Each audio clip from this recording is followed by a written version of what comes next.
दादी कहाँ जा रहे हैं हम? ओम शांति में जी तू बीड़ी तारा जुड़ जाएगी।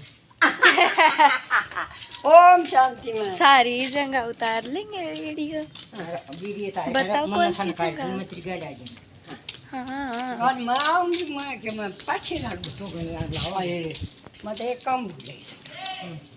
हेलो जी, राम राम जी। आप सब किसे उम्मीद आप सब बढ़िया होंगे और हम भी बढ़िया हैं। यहाँ माँ चली गई थी ओम शांति में, तो मैंने सोचा भाई चलो ओम शांति की भी एक छोटी सी क्लिप ले लिया। हाँ, तो यहाँ गांव में बना रखा है किसी के घर में, और यहाँ पे जो आसपास में भाई जो ओम शांति ने मानना है वो लेडीज आवे हैं और यहाँ होने लग रही है आरती। भाई कॉपीराइट के चक्कर में मैंने तो आरती म्यूट कर दी है, और बाकी जो भाई ये दीदी वो देवेंगी भाषण बोला कर रहे हैं भाई ओम शांति वाली जो वो देवेंगी, तो वो बाकी भैया अपने सुनने में लगा। बाकी भाई ये जो आरती है वो कॉपीराइट के क्लेम की मारी भाई मैंने म्यूट कर दी है। और इस वीडियो में ज़्यादा से ज़्यादा शेयर कर दियो और फुल सपोर्ट करियो, क्योंकि भाई ओम शांति में मतलब जाओ है ना जो, तो मामी बोल रही थी भाई मैंने यहाँ जाने के बाद मतलब कि बहुत ही ज़्यादा मतलब कि जो दिमाग में टेंशन रहा करती भाई ज़्यादा मतलब वो रहा करती, तो उस चीज़ से मैंने बहुत ही शांति बहुत ही अच्छा लगा है और ज़िंदगी जीने मतलब जी करा है। तो ओम शांति में जो भी जावे हैं वो मतलब बहुत ही ज़्यादा खुश है और भाई सीधा परमात्मा तो कवे हैं आग भाई मिलन करवाए हैं। तो भाई देखो और भाई बताइयो किसी लागी।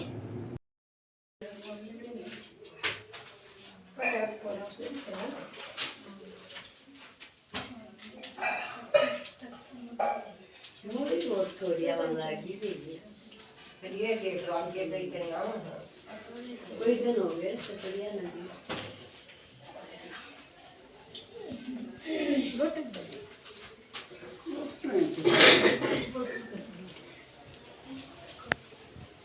तो तकिया ले ले दादी ना तो बस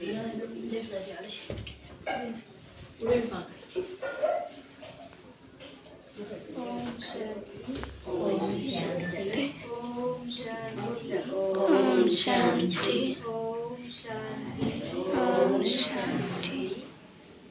आज 13 तारीख के महावाक्य सुनेंगे। अव्यक्त महावाक्य मुरली है 10/12/1992 की। आज से कितने साल पहले 28 तो 32 साल पहले की।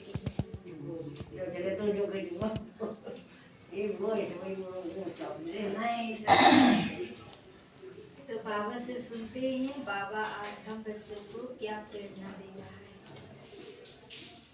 सार में बाबा ने सुनाया, पूर्वज और पूज्य की स्मृति में रहकर सर्व की अलौकिक पालना करो। तुम पूर्वज भी हो और पूज्य भी हो, तो तुम्हारी सब क्या हो गए, सब तुम्हारी रचना हो गई, सब तुम्हारे वंशज हो गए, तो उनकी पालना तो करनी पड़ेगी ना, की रचना है। तो आज विश्व रचता बाप अपनी श्रेष्ठ रचना को देख रहे हैं। सर्व रचना में से श्रेष्ठ रचना आप ब्राह्मण आत्मा है। जितने भी इस सृष्टि पर मनुष्य आत्माएं हैं, उन सब में जो श्रेष्ठ आत्मा है वो कौन है? वो तुम ब्राह्मण हो, क्योंकि आप ही विश्व की पूर्वज आत्माएं हो। एक तरफ पूर्वज हो, साथ साथ पूज्य आत्माएं भी हो। इस कल्प वृक्ष के फाउंडेशन अर्थात जड़ आप ब्राह्मण आत्माएं हो। जड़ अगर है, कोई भी पेड़ है या मकान है, तो सबसे पहले जड़ मजबूत होने चाहिए ना। तो बाबा कहते आप कौन हो? जड़ हो। और कैसे हो? श्रेष्ठ हो।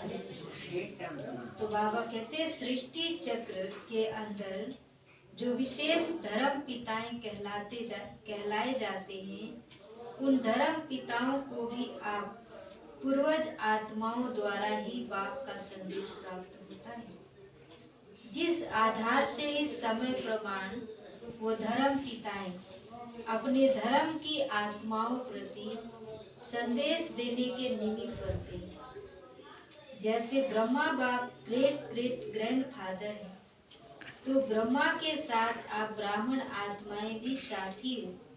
इसलिए आप पूर्वज आत्माएं गाई हुई। ब्रह्मा पूज्य है, बड़ा है मनुष्य आत्माओं में, तो उनके साथ आप भी ब्राह्मण आत्मा हैं, तो आपका भी गायन है। जैसे ब्रह्मा का गायन है, वैसे ब्राह्मणों का भी गायन है। पूर्वज आत्माओं का डायरेक्ट चाहे इनडायरेक्ट सर्व आत्माओं से कनेक्शन है। जैसे वृक्ष की सर्व टाल टालियों का संबंध जड़ से व तना से होता है, चाहे किसी भी धर्म की छोटी व बड़ी टाल टालियां हो, लेकिन संबंध स्वतः ही होता है ना। आपका संबंध सर्व धर्म की आत्माओं से, जैसे जड़ से सभी को खाना मिलता है ना, पानी मिलता है ना, उससे वो फलता फूलता है, ऐसे ही तुम भी जड़ हो और तने हो, है ना। जड़ हो, तने हो, जिस जड़ और तने से सर्व टाल टालियों को, पत्तों को भी पानी मिलता है। अभी पत्तों को पानी दो, टाल टालियों को पानी दो, जड़ को मत दो, तो क्या वो वृक्ष नहीं रहे। तो बाबा कहते वही जड़ हो जिससे सबकी पालना होती है। तो बाबा कहते आधा कल्प राज्य अधिकारी बनने के बाद फिर पूज्य आत्माएं बनते हो।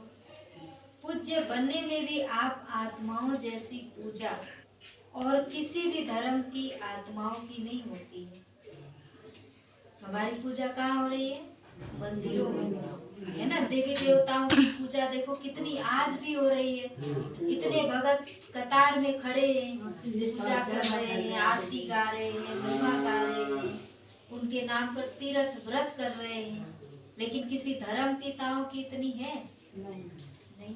कभी कभी उनके जन्मदिन आ जाते हैं या उनके दिन आते हैं तो उनके धर्म की आत्मा याद कर रही है। लेकिन जो देवी देवताएं हैं उनकी पूजा तो रोज ही होगी, दोनों टाइम होती है और दिन भर भी होती है।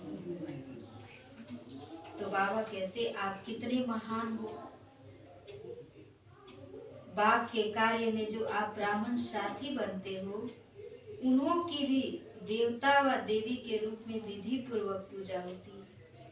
और कोई भी धर्म पिता के साथ ही धर्म की पालना करने वाली आत्माओं की विधि पूर्वक पूजा नहीं होती। गायन होता है, स्टैचू बनाते, लेकिन आप जैसे पूज्य नहीं बनते, है ना। चर्च बने हुए, है ना, लेकिन वहां पर ऐसे पूजा नहीं होती। आपका गायन भी होता है तो पूजा भी होती है। गायन की विधि भी आप ब्राह्मण आत्माओं की सबसे न्यारी है। जैसे आप देवताओं का गायन बहुत सुंदर रूप से कीर्तन के रूप में होता है, आरती के रूप में होता है, ऐसे अन्य आत्माओं का गायन इसी प्रकार से नहीं होता है। होता है क्या? नहीं होता है। कईयों को तो ये भी पता नहीं है कि क्रिश्चियन धर्म के जो शास्त्र है वो उसका क्या नाम है। उनसे ही पूछो तो वो भी नहीं बता पाते। लेकिन हिंदुओं के बच्चों से पूछो कि तुम्हारा जो धर्म शास्त्र है वो क्या है, फटाफट बताएंगे। उसके कितने सीरियल बना के, उसके रामायण महाभारत बना के लोग देखते हैं, मानते हैं, पूछते हैं, गायन करते हैं। तो बाबा कहते हैं अब जिसका जैसा कार्य वैसे ही तो पूजा पाठ भी होगा ना। तो बाबा कहते हैं ऐसे क्यों होता है? क्योंकि आप श्रेष्ठ आत्मा, श्रेष्ठ रचना, पूर्वज और पूज्य हो। पूर्वज भी हो और पूज्य भी हो। आदि आत्माएं आप ब्राह्मण आत्माएं हो, क्योंकि आदि देव ब्रह्मा के सहयोगी श्रेष्ठ कार्य के निमित्त बनते हो। अनादि रूप में भी परम आत्मा के अति समीप रहने वाले हो। आत्माओं का जो चित्र दिखाते हो उसमें समीप, सबसे समीप आत्माएं कौन सी दिखाते हैं? उसमें आप हो। तो अनादि रूप में भी अति समीप हो, जिसका डबल विदेशी भी कहते हैं, नियरेस्ट और डियरेस्ट। ऐसे अपने को समझते हो। नियरेस्ट माना नजदीक, और डियरेस्ट माना प्यारे से प्यारे। तो जो नजदीक होगा, प्यारा होगा, तभी तो नजदीक होगा ना। इससे प्यार ही नहीं है, उसके हम धोरे जाएंगे हरियाणी भाषा में। तो बाबा कहते हैं क्यों नियरेस्ट हो? क्योंकि आप परमात्मा के कार्य में सहयोगी हो, अपना तन मन धन लगाते हो, इसलिए परमात्मा के साथ हमारी भी पूजा होती है। पूर्वज का क्या काम होता है? पूर्वज सभी की पालना करते हैं, बड़ों की पालना ही प्रसिद्धि होती है। तो आप सभी पूर्वज आत्माएं सर्व आत्माओं की पालना कर रहे हैं, या सिर्फ अपने आने वाले स्टूडेंट की पालना करते हो? बाबा पूछ रहा है, सर्व आत्माओं की पालना करते हो या अपने? बस बस ये थोड़ी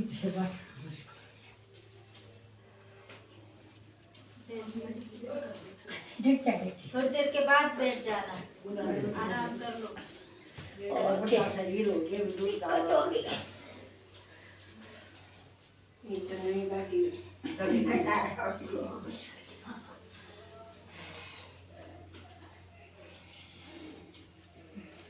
तो बाबा कहते हैं कि आप सबकी पालना करने वाले हो या केवल अपनों की, अपने बच्चों की, अपने स्टूडेंटों की? सब सर्व के पूज्य हो ना। वह संबंध संपर्क वाली आत्माओं के ही पालना करते हो। सारे विश्व की आत्माओं के पूर्वज हो, वह सिर्फ ब्राह्मण आत्माओं के पूर्वज हो।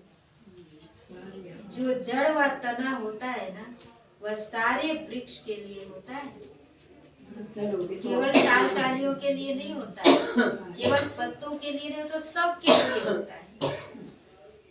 तो बाबा कहता है वह सिर्फ अपने तना के लिए ही होता है।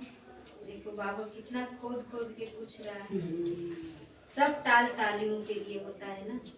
जड़ अथवा तना द्वारा सारे वृक्ष के पत्तों को पानी मिलता है, वह सिर्फ थोड़ी टाल टालियों को मिल जाता है, थोड़े तनों को मिल जाता है।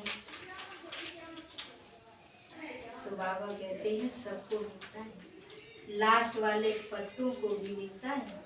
इतना बेहद का नशा है, वह बेहद में हद में भी आ जाते हो, बेहद से हद में भी आ जाते हो। इतना बेहद का नशा है जो हमारे ऊपर पूरा वृक्ष टिका हुआ है।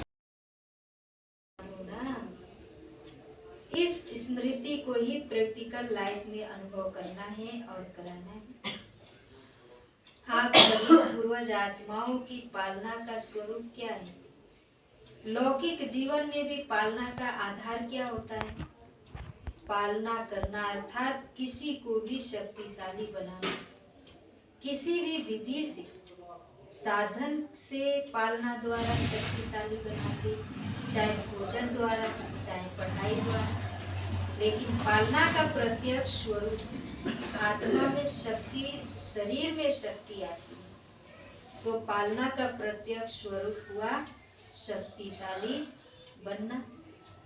तो बाबा ने क्या 3 प्रकार की बात सुनाई। पालना या तो साधनों द्वारा शक्तिशाली बनाओ, या भोजन द्वारा शक्तिशाली बनाओ, या पढ़ाई पढ़ा के शक्तिशाली बनाओ। शक्तिशाली माना शक्तिशाली माना मजबूत। अब एक बच्चा है, पढ़ लिख के कुछ बन गया, ऊंची पोस्ट पर आ गया, तो उसके अंदर शक्ति आ गई, कमाने की शक्ति आ गई। एक भोजन द्वारा पहलवान बन जाता है, और दूसरा किसी के पास हर चीज है, साधन है, गाड़ी है, बंगला है, हर चीज है, तो भी शक्तिशाली। तो बाबा कहते आप कैसे पालना करते हो? आपकी पालना कैसी होनी चाहिए? तो जो आपके पास है वैसे अपनी रचना की पालना करो। हाँ, लेकिन शक्तिशाली जरूर बनाना है। आप पूर्वज आत्माओं की पालना की विधि क्या है?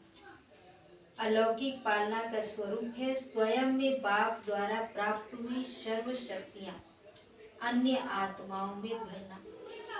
जिस आत्मा को जिस शक्ति की आवश्यकता है, उसकी उस समय उस शक्ति द्वारा पालना करना। ऐसी पालना करनी आती है? पूर्वज तो हो ना, सभी पूर्वज आत्माएं हो कि छोटे हो? बाबा पूछ रहा है। सभी पूर्वज हैं या कोई कोई विशेष आत्माएं हैं? तो पूर्वजों को पालना करनी आती है ना? सिर्फ सेंटर की पालना करते हो या सारे विश्व की आत्माओं की पालना करते हो? सिर्फ प्रवृत्ति की पालना करते हो या विश्व की पालना करते हो? वर्तमान समय आप पूर्वज आत्माओं की पालना की सर्व आत्माओं को आवश्यकता है। जो अभी समय चल रहा है, इस समय में सबको पालना की आवश्यकता, शक्ति की आवश्यकता है। तो हम कैसे उनको शक्तिशाली बनाएंगे? बाप द्वारा जो मिले हुए खजाने, उन खजानों को उन आत्माओं को देना। जो अपने में भरा है वो उनको भी देके शक्तिशाली बनाना। तो अभी बहुत जरूरत है। समाचार तो सब स्टेट से सुनते हो, स्टेट से क्या क्या हो रहा है। अयोध्या के घटना के बाद कई स्थानों से हिंसा के समाचार मिल रहे हैं, लेकिन पूर्वज आत्माओं ने समाचार सुनने के बाद सर्व की पालना की। अशांति के समय आप पूर्वज आत्माओं का और विशेष कार्य स्वतः